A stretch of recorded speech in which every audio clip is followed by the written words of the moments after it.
छाया प्रमोद की सहपाठनी थी।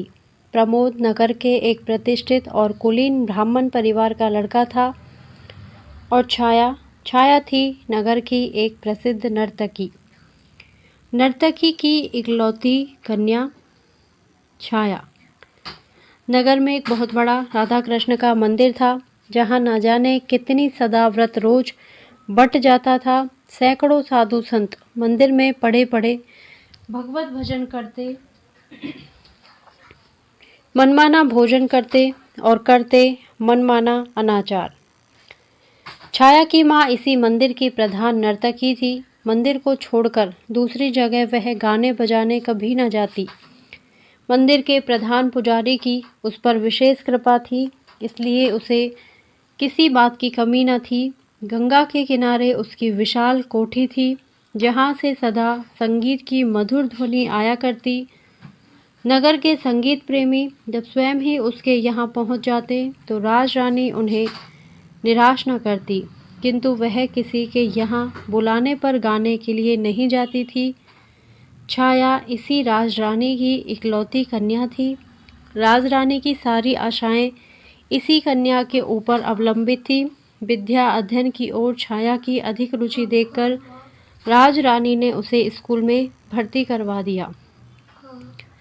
छाया नगर की कुछ पुरानी प्रथा के अनुयायियों के विरोध करने पर कुलीन घर की लड़कियों के साथ पढ़ते पढ़ते कॉलेज तक पहुंच गई और जिस दिन पहले पहल वह कॉलेज पहुंची,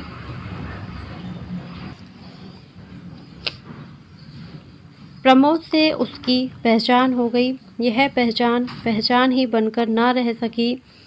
धीरे धीरे वह मित्रता में परिवर्तित हुई और अंत में उसने प्रणय का रूप धारण कर लिया, जिसका परिणाम यह हुआ कि परिवार वालों का विरोध, तिरस्कार और प्रताड़ना न तो प्रमोद को ही उसके पद से विचलित कर सका, न छाया को। विवाह के लिए उन्हें कोर्ट का सहारा लेना पड़ा।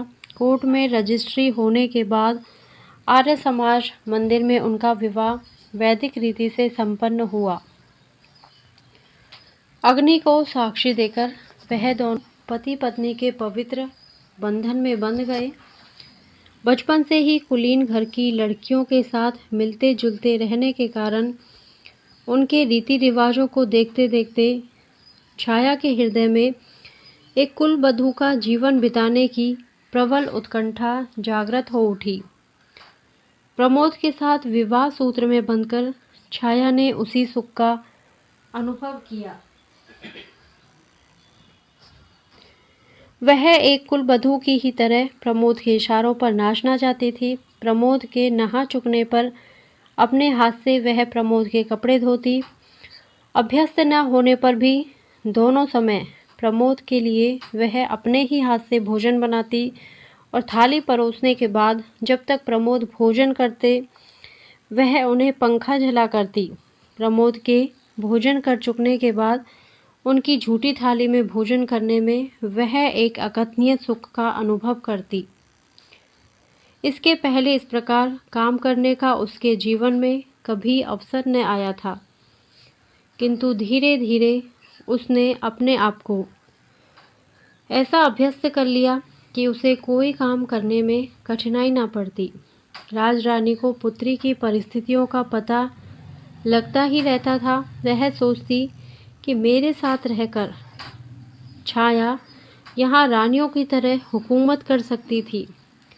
बड़े बड़े विद्वान रईस तक यहाँ आकर उसकी कदम बोसी कर जाया करते, किंतु उसकी तो मति ही पलट गई है। अपने आप ही उसने दासियों का सा जीवन स्वीकार कर लिया है। छाया को किसी प्रकार फिर से अपने चुंगल में फांस लेने के प्रयत्न में वह अब भी लगी रहती। वह सोचती, ऐश आराम में पली हुई लड़की कितने दिनों तक कष्ट का जीवन बिता सकेगी, कभी ना कभी चेतेगी और आवेगी। किंतु छाया तो माता के घर के ऐश आराम को घृणा की दृष्टि से देखती थी। यहाँ वह इस कष्ट में जिस सुख का अनुभव करती, उसकी आत्मा को जितनी शांति मिलती, उस रूप के हाट में, उस वैभव की चकाचौंध में उसके शतांश का भी स्वप्न देखना छाया के लिए दुराशा मात्र थी। छाया प्रमोद के विशुद्ध और पवित्र प्रेय के ऊपर संसार की सारी विभूतियों को निछावर कर सकती थी। प्रमोद के साथ वह छोटा सा मकान उसे नंदन वन से भी अधिक सुहावना जान पड़ता था। सारांश यह है कि छाया को कोई इच्छा न थी। प्रमोद का प्यार और उनके चरणों की सेवा का अधिकार वह सब कुछ पा चुकी थी। प्रमोद के विवाह के बाद प्रमोद के माता पिता ने उन्हें अपने परिवार में सम्मिलित नहीं किया। अपने इकलौते बेटे को त्याग देने में उन्हें कष्ट बहुत था, किंतु प्रमोद के इस कृत्य ने समाज में उनका सिर नीचा कर दिया। अतः वह प्रमोद को क्षमा न कर सके। स्वाभिमानी प्रमोद ने भी माता पिता से क्षमा की याचना न की। अपनी समझ में उन्होंने कोई बुरा काम न किया, इसलिए शहर में ही पिता ने कई मकानों के रहने पर भी वे किराए के मकान में रहने लगे। परिवार और समाज ने प्रमोद को त्याग दिया था, किंतु उनके कुछ मित्र ऐसे मित्र थे जो उन्हें इस समय भी अपनाए हुए थे। अपने इस छोटे से इने गिने मित्रों के संसार में छाया के साथ रहकर प्रमोद को अब और किसी वस्तु की आवश्यकता न थी। आर्थिक कठिनाइयाँ कभी बाधा बनकर उनके इस सुख के सामने खड़ी हो जाएंगी। प्रमोद को इसका ध्यान भी न था। कॉलेज के प्रोफेसरों और प्रिंसिपल की उनके साथ बड़ी सहानुभूति थी। उनका आचरण कॉलेज में बड़ा उज्जवल रहा था और वे परीक्षाओं में सदा पहले ही आए थे, इसलिए वह थोड़ा प्रयत्न करने पर वहाँ प्रोफेसर हो सकते थे। परंतु सुख की आत्मविस्मृति तक बाह्य आवश्यकताओं की पहुँच कहाँ। कॉलेज में एक हिंदी के प्रोफेसर का स्थान खाली भी हुआ, किंतु प्रमोद अपने सुख में इतना भूल गए थे कि उन्हें और किसी बात का स्मरण ही ना रहा। उनके मित्रों और छाया ने एक दो बार उनसे इस पद के लिए प्रयत्न करने के लिए कहा भी, किंतु उनका यह उत्तर सुनकर, छाया क्यों मुझे अपने पास से दूर भगा देना चाहती हो। छाया चुप हो गई। उसे अधिक कहने का साहस ना हुआ। वह प्रमोद के भावुक स्वभाव से भली भांति परिचित थी। छोटी छोटी साधारण बातों का भी उनके हृदय पर बड़ा गहरा प्रभाव पड़ता। यौवन जनित उन्माद और लालसाएं चिरस्थायी नहीं होती। उस उन्माद के नशे में जिसे हम प्रेम का नाम दे डालते हैं, वह वास्तव में प्रेम नहीं, किंतु वासनाओं की प्यास मात्र है। लगातार 6 महीने तक छाया के साथ रहकर अब प्रमोद की आंखों में भी छाया के प्रेम और सौंदर्य का वह महत्व न रह गया था जो पहले था। अब वह नशा कहाँ था। उन्हें अपने कर्तव्य अकर्तव्य का ज्ञान हुआ। उन्हें अब ऐसा जान पड़ता जैसे उन्होंने कोई बहुत बड़ी भूल कर डाली हो। आर्थिक कठिनाइयाँ भी उन्हें पद पद पर शूल की तरह कष्ट पहुँचा रही थी। इसके अतिरिक्त माता पिता के स्नेह का अभाव उन्हें अब बहुत खटक रहा था। उनका चित्त व्याकुल सा रहता। बार बार स्नेह की शीतल छाया में दौड़कर शांति पाने के लिए उनका चित्त चंचल हो उठता। माता पिता के स्नेह में जो शीतलता, ममता का मधुर दुलार और जो एक प्रकार की अनुपम शांति मिलती है, वह उन्हें छाया के पास न मिलती। छाया के प्रेम में उन्हें सुख मिलता था, शांति नहीं। स्नेह मिलता पर शीतलता नहीं, आनंद मिलता पर तृप्ति नहीं। हाँ, प्यास और तीव्र होती जान पड़ती। आनंद और सुख के जलन की मात्रा अधिक मालूम होती। वे माता पिता के स्नेह के लिए अत्यधिक विकल रहते, किंतु जब माता पिता ने ही उन्हें अपने प्रेम के पलने से उतारकर अलग कर दिया, तब स्वयं उनके पास जाकर उनके प्रेम और दया की भिक्षा मांगना प्रमोद के स्वाभिमानी स्वभाव के विरुद्ध था। प्रमोद का स्वास्थ्य भी अब पहले जैसा न रह गया था। दुश्चिंताओं और आर्थिक कठिनाइयों के कारण वे बहुत क्रश और विक्षिप्त से रहते। समाज में भी अब मान प्रतिष्ठा न थी। हर स्थान पर उनके इसी विवाह की चर्चा सुनाई पड़ती। प्रमोद के इस कार्य से ही नहीं, स्वयं प्रमोद से भी किसी को किसी प्रकार की कोई सहानुभूति न रह गई थी। सब लोग प्राय यही कहते कि प्रमोद 2 ही 3 साल के बाद अपने इस कृत्य पर पछताएगा। यह विवाह प्रमोद सरीखे विवेकी और विद्वान युवक के अनुकूल नहीं हुआ। ठहरी तो आखिर वेश्या की ही लड़की ना, कितने दिन तक साथ देगी। वेश्याएं भी किसी की होकर रही हैं या रहेंगी। इस प्रकार न जाने कितने तरह के आक्षेप प्रमोद के सुनने में आते। इन सब बातों को सुन सुनकर प्रमोद की आत्मा विचलित हो उठती। उन्हें इन सब बातों का मूल कारण छाया ही जान पड़ती। वे सोचते, कहाँ से मेरी छाया से पहचान हुई, ना उससे मेरी पहचान होती और ना विपत्तियों का समूह इस प्रकार मुझ पर टूट पड़ता। वे अब छाया से कुछ खिंचे खिंचे से रहने लगे। उनके प्रेम में अपने आप शिथिलता आने लगी। छाया का मूल्य उनकी आंखों में घटने लगा। पर प्रमोद स्वयं ये सब चाहते ना थे। छाया में वेश्या की लड़की होने के अतिरिक्त और कोई अवगुण मिलता न था। वे विवश थे। हृदय के ऊपर किसका वश चला है। वे अपने व्यवहार पर स्वयं ही कभी कभी दुखित हो जाते, फिर वही भूल करते। कभी कभी औरों के सामने भी छाया से वह ऐसा व्यवहार कर बैठते जो अनुचित कहा जा सकता था। छाया सुख की छाया में ही पलकर बड़ी हुई थी। अपमान, अनादर और तिरस्कार के ज्वाला में संसार से वह परिचित न थी। अब पद पद पर उसे प्रमोद से प्रेम के कुछ मीठे शब्दों के स्थान पर तिरस्कार से भरा हुआ अपमान ही मिलता। प्रमोद के इस परिवर्तन के बाद भी छाया ने समझ लिया कि प्रमोद के हृदय में उसने एक ऐसा स्थान बना लिया है जिस तक किसी और की पहुंच नहीं है। उसे इसी में संतोष था। एक कुल वधू इसके अतिरिक्त और चाहती ही क्या है। पत्नी के रूप में पहुंचकर छाया ने अपना अस्तित्व ही मिटा दिया था।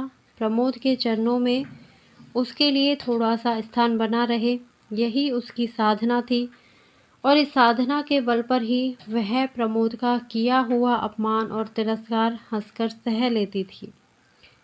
उसके ऊपर उस अपमान और तिरस्कार का अधिक प्रभाव न पड़ता। प्रमोद के जरा हंसकर बोलने पर वह सब कुछ भूल जाती थी।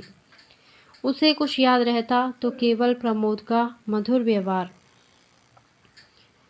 प्रमोद के माता पिता आखिर पुत्र को कितने दिनों तक छोड़कर रह सकते थे, और अब तो प्रमोद के साथ साथ उन्हें छाया पर भी ममता हो गई थी। उनका क्रोध महीने 1.5 महीने से अधिक ठहर न सका। वह समाज के पीछे अपने प्यारे पुत्र को नहीं छोड़ सकते थे। हृदय कहता था, चलो मना लाओ। बेटा आत्म अभिमानी है तो पिता को नम्र होना चाहिए, किंतु आत्म अभिमान आकर उसी समय गला पकड़ लेता।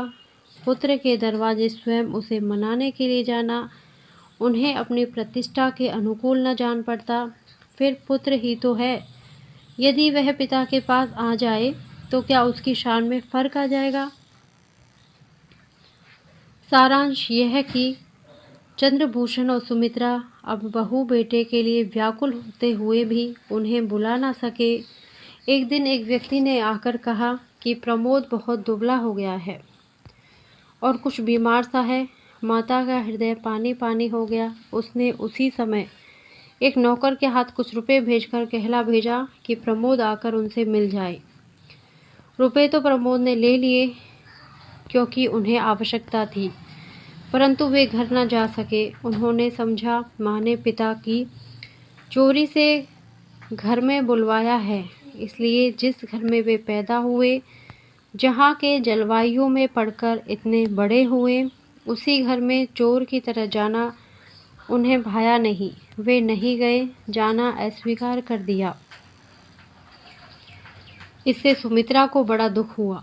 वे उठते बैठते चंद्रभूषण से इस बात का आग्रह करने लगी कि प्रमोद को स्वयं लेने जाए और उसे मनाने में उसकी प्रतिष्ठा न कम पड़ेगी। दशरथ ने बेटे के लिए प्राण दे दिए थे, यहाँ तो जरा से सम्मान की ही बात है। पिता का हृदय तो स्वयं ही पुत्र के लिए विकल हो रहा था। वे तो स्वयं चाहते थे अब सारी जिम्मेदारी सुमित्रा के सर पर छोड़कर वे पुत्र को मनाने चले। कहीं छाया पैर छूने आई तो लाख वैश्या की लड़की है, पर अब तो मेरी पुत्र वधू है, क्या मैं खाली हाथ ही पैर छुआ लूँगा।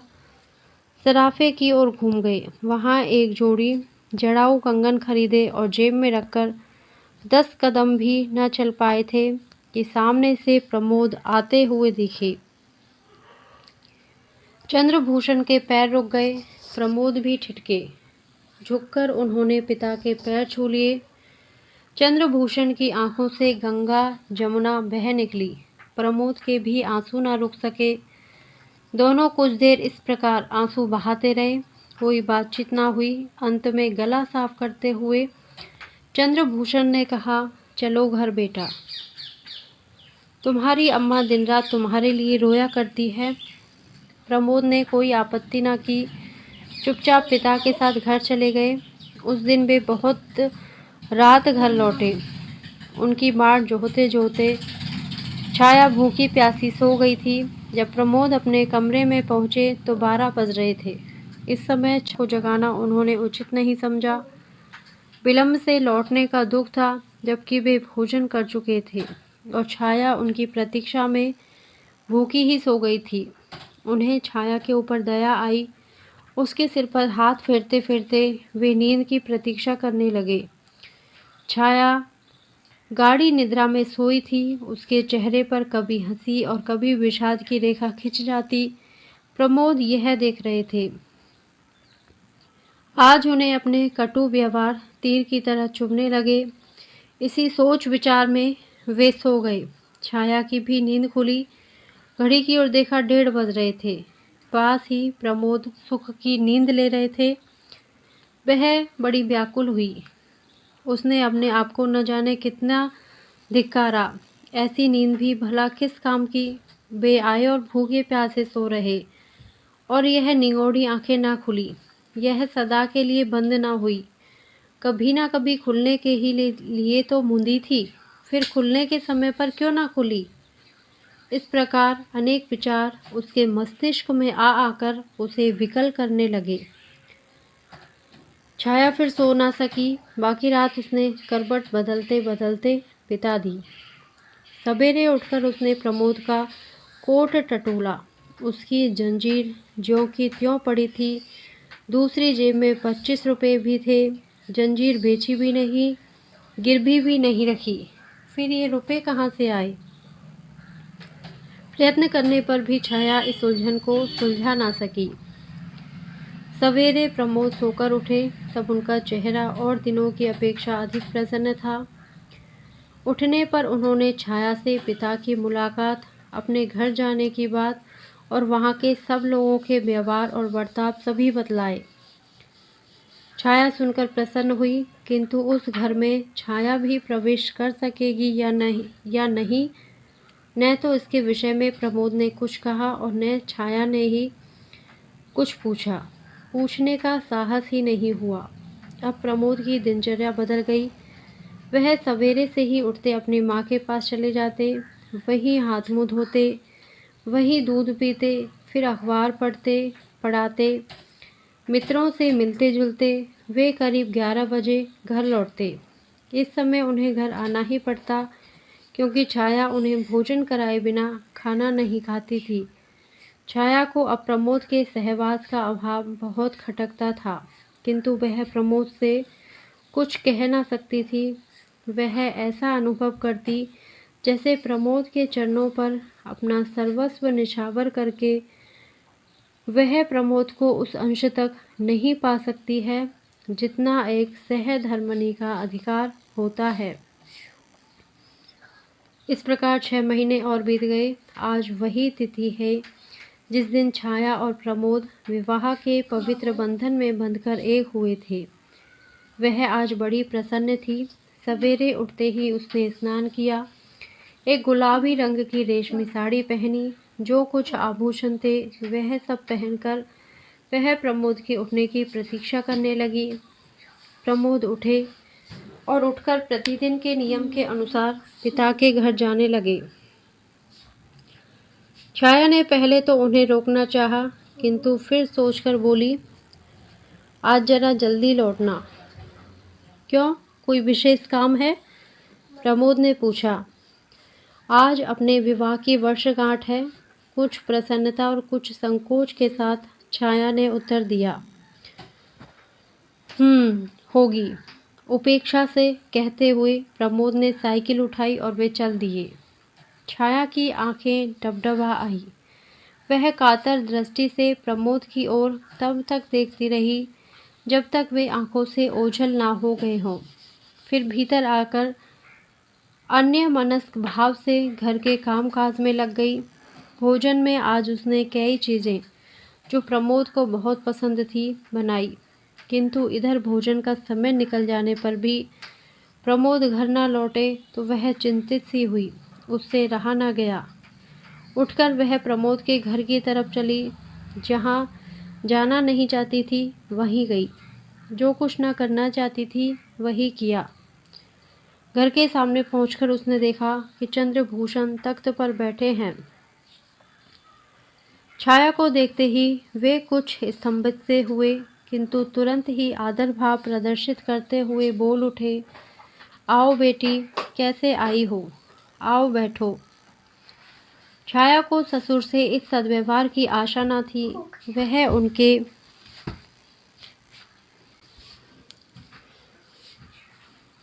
उनके इस व्यवहार पर बड़ी प्रसन्न हुई। उसकी समझ में नहीं आता था कि वह प्रमोद के विषय में कैसे पूछे। इसी पसोपेश में वह कुछ देर चुपचाप खड़ी रही। अंत में अपने सारे साहस समेटकर उसने पूछा, वे कहाँ है? किसे? प्रमोद को पूछती हो? वह तो इधर कल शाम से ही नहीं आया, पर हाँ, वह प्राय मिस्टर अग्रवाल के यहाँ बैठा करता है। तुम ठहरो, मैं उसे बुलवाए देता हूँ। चंद्रभूषण ने उत्तर दिया। उधर प्रमोद की माँ दरवाजे की आड़ से खड़ी खड़ी छाया को निहार रही थी और मन ही मन सोच रही थी, कैसी चांद सी है, चाल ढाल से भी कुलीन घर की बहू बेटियों से कुछ अधिक ही जचेगी, कम नहीं। बातचीत का ढंग कितना अच्छा है, स्वर कितना कोमल और मधुर है। चूल्हे में जाए वह समाज जिसके कारण मैं इस हीरे के टुकड़े को अपने घर में अपनी आंखों के सामने नहीं रख सकती। छाया फिर बोली, आप उन्हें न बुलवाकर मुझे ही वहां पहुंचवा दें। अच्छी बात है, कह के चंद्रभूषण अपने एक विश्वास पात्र नौकर के साथ छाया को मिस्टर अग्रवाल के घर भेजकर भीतर आए। पत्नी से कहा, वह लड़की जिसके साथ तुम्हारे बेटे ने ब्याह किया है आज आई थी। पत्नी ने तिरस्कार के स्वर में कहा, वह बेचारी तो उपत के तुम्हारे दरवाजे तक आई और तुमने इतना भी ना बना कि उसे घर के भीतर तक लिवा लाएं। चंद्रभूषण सिर खुजाने लगे। वाह, मैंने तो तुम्हारे ही डर के मारे नहीं बुलाया, नहीं तो बुलाने को क्या हुआ था, अपनी ही तो बहू है। फिर वे उठकर भीतर गए। अलमारी से वही कंगन की जोड़ी जो उस दिन उन्होंने खरीदी थी लाकर पत्नी के सामने धर दिए। बोले, लो, अब जब आवे तो उसे यह कंगन पहना देना। सुमित्रा ने चकित दृष्टि से एक बार कंगन और एक बार पति की ओर देखा, फिर प्यार किंतु तिरस्कार स्वर में बोली, मेरे लिए तो ऐसा कंगन कभी ना लाए थे। अपनी बहू के लिए कैसे चुपचाप खरीद लाए, किसी को मालूम भी नहीं होने पाया। अरे तो ऐसे कंगनों के लिए कलाई भी तो वैसी ही चाहिए। कहते कहते चंद्रभूषण बाहर चले गए। कंगन उठाकर सुमित्रा ने रख लिए और उसी दिन से फिर छाया की बाट जोहने लगी। छाया ने मिस्टर अग्रवाल के घर पहुंचकर देखा, प्रमोद ताश के खेल में तल्लीन है। वहां पर कई युवक और युवतियां थी। प्रमोद सबसे हंस हंस कर बातें कर रहे थे। वहाँ पर मिस्टर अग्रवाल की कन्या शांता को छोड़कर छाया किसी को पहचानती न थी। शांता से छाया का परिचय भी प्रमोद ने ही करवाया था। शांता प्रमोद की बाल सहेली थी और वे उसका बहुत आदर करते थे, किंतु आज प्रमोद का शांता के पास इस तरह बैठे रह जाना और छाया की उपेक्षा करना छाया को बड़ा कष्टकर जान पड़ा। वह सोचने लगी, यहाँ न आती तो अच्छा होता। वह बैठ न सकी। 10 मिनट तक चुपचाप खड़ी देखती रही। अंत में शांता की नज़र उस पर पड़ी। उसने उठकर छाया को आदर के साथ बैठाया। प्रमोद को छाया का इस प्रकार उसकी खोज में ही सही उसके मित्रों के घर तक पहुंचना अच्छा न लगा। उन्होंने वहीं सबके सामने उसे डांट दिया। वे सिर से पैर तक जल उठे। कुछ देर वहां बैठकर फिर वे अपने घर आए। घर पहुंचकर उन्होंने छाया को खूब आड़े हाथों लिया। जो कुछ जी में आया क्रोध वेश में कहते गए। क्रोध में न मनुष्य में बुद्धि रह जाती है न विवेक। प्रमोद ने जो कुछ कहना था वह भी कहा और जो कुछ न कहना था वह भी कहा। अंत में उन्होंने यहाँ तक कह डाला कि तुम अपने परिवार की चाल क्यों छोड़ सकोगी? गली गली घूमोगी नहीं तो काम कैसे चलेगा? तुम तो मालूम होता है वही करोगी जो तुम्हारी माँ आज तक कर रही है। छाया कट सी गई। अपमान उसके चेहरे पर तड़प उठा, किंतु वह कुछ नहीं बोली। वह जानती थी कि कुछ बोलकर अपना अहित छोड़कर वह हित नहीं कर सकती। अंत तक अपने इस कार्य के लिए वह विनम्र भाव से प्रमोद से क्षमा मांगती रही और इस बात का आश्वासन देती रही अब उससे ऐसी भूल कभी ना होगी। किंतु प्रमोद अपने को शांत ना कर सके। वे उन्मत्त की तरह कभी टहलते और कभी चुपचाप लेट जाते। अंत में कुछ देर तक इधर उधर टहलकर वे छाया से बोले, छाया, मैं तो मिस्टर अग्रवाल के घर जा रहा हूँ, वहाँ मुझे कुछ शांति मिलती है। शांता के पास पहुंचकर मैं एक प्रकार के सुख और शीतलता का अनुभव करता हूँ। वहाँ मैं सारी दुश्चिंताओं से क्षण भर के लिए अपने आप को मुक्त पाता हूँ। वहाँ मैं जितना अधिक रहूँ रहने दिया करो। तुम्हारे पास मुझे सिवा ग्लानि और क्षोभ के कुछ नहीं मिलता। तुम्हारे पास मैं शांति नहीं किंतु अशांति ही अधिक पाता हूँ। शीतलता नहीं, मुझे जलन होती है।